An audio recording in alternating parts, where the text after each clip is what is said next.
et l'humilité. C'est elle que les mages de l'Orient, coiffés d'un turban de dentelle, et dont le noir montre en riant un blanc croissant qui s'illumine, offrant sur les coussins d'hermine, et l'or pur et la myrrhe fine venaient dans l'encens triomphant, grâce à l'étoile dans la nuit, adorée sur la paille nue, au fond d'une étable inconnue, dans la personne d'un enfant. Ses mains, qui sont des fleurs écloses, ou de parfums spirituels, portent de délicates roses, à la place des clous cruels,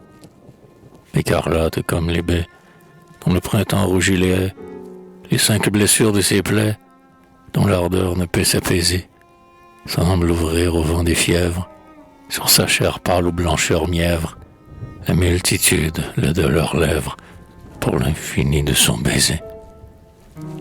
Au pied de la croix découpée, sur le sombre azur de Sion, une figure enveloppée de silence et de passion, immobile et de pleurs vêtue, va grandir comme une statue que la foi des temps perpétue,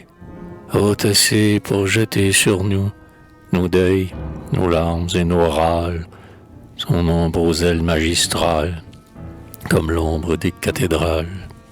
sur les collines à genoux. Près de la blanche Madeleine, dont l'époux reste parfumé, des odeurs de son urne pleine, près de Jean le disciple aimé.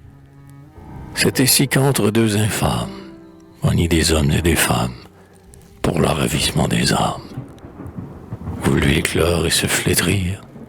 celui qui, d'un cri charitable, appelant pauvre à sa table, était bien le Dieu véritable, puisque l'homme l'a fait mourir. Maintenant que Tibère écoute, rire le flot, chanter le nid, Olympe, un cri monte à ta voûte, et c'est Lama Sabachthani. Les dieux voient s'écrouler leur nombre, le vieux monde plonge dans l'ombre, usé comme un vêtement sombre qui se détache par lambeaux. Un empire inconnu se fonde, et Rome voit éclore un monde qui sort de la douleur profonde, comme une rose du tombeau. Des bords du Rhône au bord du Tigre, que Néron fasse amère ses lois, qu'il sente les ongles du tigre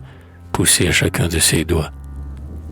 qu'il contemple dans sa paresse, au son des flûtes de la Grèce,